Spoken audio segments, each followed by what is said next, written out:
una realidad que hay que aceptar y es que Mark Zuckerberg no es tu amigo. Hola personas de internet, acá Viku con un nuevo video y hoy tenía ganas de hablar de que las redes sociales son el patio de otro. ¿A qué voy con esto?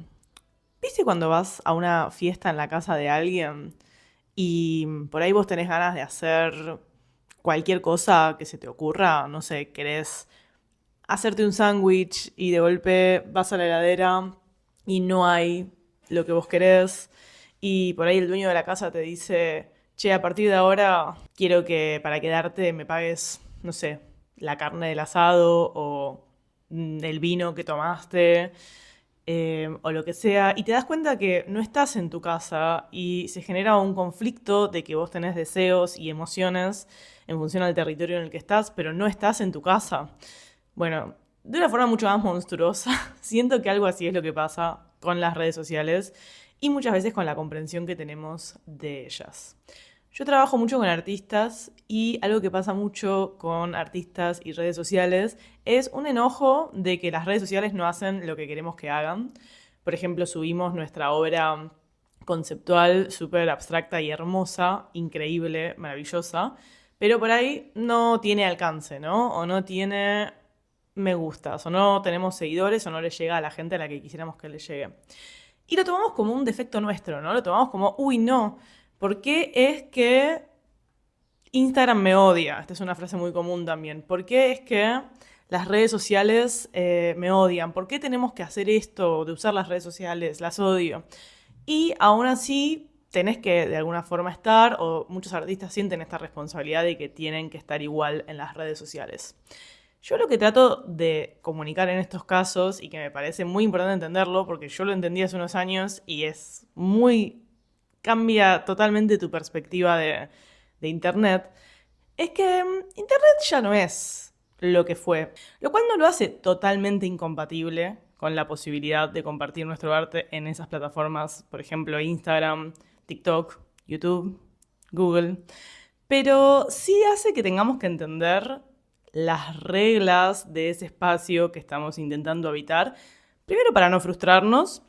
Segundo, para dar puntada con hilo, para no regalar información o trabajo, que es un capital que tenemos, a una empresa gigante que no nos va a recompensar solo por el hecho de dar un sacrificio de sangre. Pero quienes tenemos 30 años o más, hemos vivido una época en la que Internet era distinto, en la que había una sensación de libertad en Internet y de posibilidad, sobre todo para los artistas, que entendiblemente a muchos nos dejó pensando que esas reglas seguían siendo esas, incluso cuando las reglas cambiaron, hace más o menos 10, 12 años aproximadamente. Cuando yo era chica, por ejemplo, era muy fácil hacerte vos una página web y que esa página web termine indexada en Google y puedas ser visible para un montón de gente en tu propio patio, que sería tu propia página web, ¿no? Cuando uno tiene una página web propia en Internet, es lo más parecido que podemos tener a un patio propio, en el cual podemos poner las reglas. Después, empresas, por ejemplo, que indexan esas páginas web, como Google, pueden elegir si indexar o no lo que hacemos en función de sus reglas. Pero es lo más cerca que vamos a estar de tener un territorio propio en el cual decidir. ¿Cuál es el problema con el paso del tiempo? Que cada vez más ese territorio propio pasó a ser una isla en una especie de geografía en la que todo el mundo, todos los vínculos, todos los intercambios se pasaron a hacer en el patio de determinadas personas, que empezaron a ofrecer servicios de redes sociales. Si vieron la película La Red Social de David Fincher, creo que sí, explica cómo se empezó a dar un poco la existencia de Facebook, quién es Mark Zuckerberg, cómo fueron los primeros intentos de hacer que esta plataforma funcione y sobre todo algo muy importante que hay que entender acerca de las redes sociales, que es que la gente que las creó no lo hizo para que el mundo sea mejor necesariamente. Después, si las hacen mejor o peor, cada uno tendrá sus opiniones y visiones, y yo creo que no es blanco y negro, que hay muchos matices. Pero bueno, la realidad es que se establecieron estas redes sociales dominantes como por ejemplo pueden ser Twitter, Instagram, TikTok. Y las personas que al lado de estas empresas somos pequeñas hormigas, nos fuimos agrupando alrededor de estas redes sociales, creando contenido para ellas y por momentos creyendo que nuestro perfil en esas redes sociales equivale a un patio propio en Internet. Pero esto no es así. Esto no es así y esto es muy importante recordarlo y saberlo porque nos va a ahorrar muchos dolores de cabeza, muchas angustias y sobre todo muchos momentos de confusión en el que quizás le dedicamos un montón de tiempo a algo en una red social y después nos lo bajan y decimos, ¿cómo pueden hacerme esto a mí? Y en realidad no te lo están haciendo a vos, es parte de sus reglas de juego. Acá tenemos al enviado de Mark Zuckerberg viendo a revisar qué se está diciendo de mi plataforma. ¿Este estado de las cosas es algo bueno? Para mí no. Para mí es algo malo, es algo que fue sucediendo paulatinamente de una forma en la que tampoco se pudo poner mucha resistencia colectiva, pero sin duda las reglas de juego del mundo han cambiado mucho y un libro que está muy bueno para entender esto, si les gusta leer, es Tecnofeudalismo de Yanis Varoufakis. Tal vez estén de acuerdo con lo que dice, tal vez no, pero si algo hace este libro es describir que estamos en una nueva etapa, que ya no estamos en el capitalismo normal, sino que estamos en una especie de feudalismo tecnológico en el que estas personas como Mark Zuckerberg, le estoy dando con un caño a Mark Zuckerberg, pero creo que es el que más, si nombro, se sabe quién es, estos señores serían los nuevos señores feudales que tienen las tierras y nos cobran alquiler por usar sus tierras, que son sus plataformas. ¿Podrían ser las cosas de otra manera? Por supuesto que podrían ser de otra manera. Y no hay que mirar mucho más lejos que los primeros años de Internet para entender que hubieron otras maneras, que existieron y que fueron anuladas o cooptadas o incluso tomadas de modelo para estas nuevas plataformas con estas nuevas reglas que no son libres, que no son ni intentan ser democráticas horizontales. Y muy claramente cuando vos firmás sus términos y condiciones te dejan en claro que al usar los servicios de esa plataforma estás accediendo a sus reglas. Un caso que a mí me gusta mucho y que podemos hablar a fondo en otro video es el caso de MySpace, que era una plataforma que, siendo una red social, tenía reglas muchísimo más democráticas que cualquier red social del presente. Entre otras cosas, algo que me encantaba de MySpace era que te daba la posibilidad de editar mínimamente el código de tu perfil. Ya eligiendo y customizando cómo se va a ver, qué música va a sonar cuando alguien entre, qué clase de tipografía o colores usar. Es infinitamente más divertido, te hace sentir infinitamente más presente y más parte que los perfiles de Instagram, que son todos iguales y que todo esfuerzo que hagamos por customizarlos, por hacerlos más parecidos a lo que nosotros somos y no a lo que la plataforma es, constantemente son modificados y alterados para que no podamos confiar mucho en ninguna de las opciones de customización que nos dan. Por ejemplo, las historias destacadas, que mucha gente en Instagram las usaba para construir narrativas sobre las distintas cosas que hacen. Las sacan un día, chau, no tenés más eso.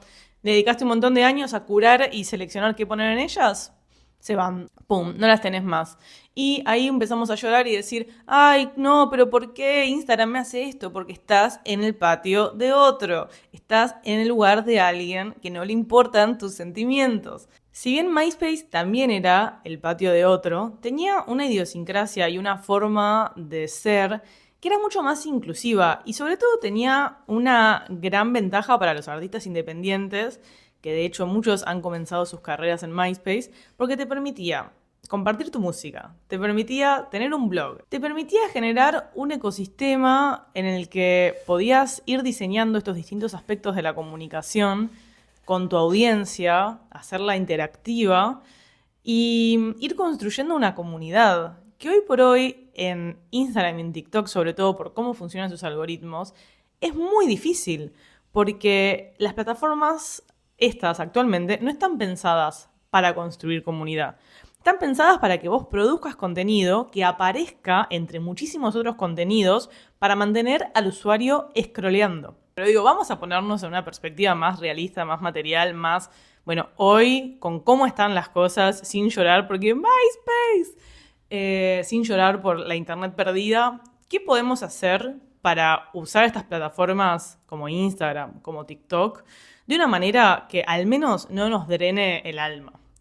Yo creo que una cosa muy importante para entender es esto. No nos encariñemos con ninguna de las opciones que nos ofrecen. Todas son pruebas, todas pueden cambiar todo el tiempo y el objetivo detrás de ninguna de ellas es que nuestra expresión creativa florezca. El objetivo detrás de todo lo que implementan estas plataformas es maximizar el tiempo de retención de que la gente se quede scrolleando para maximizar ganancias. Es corta. Eso es lo que hacen estas plataformas. Está explícito, esto no es una conspiración, es así.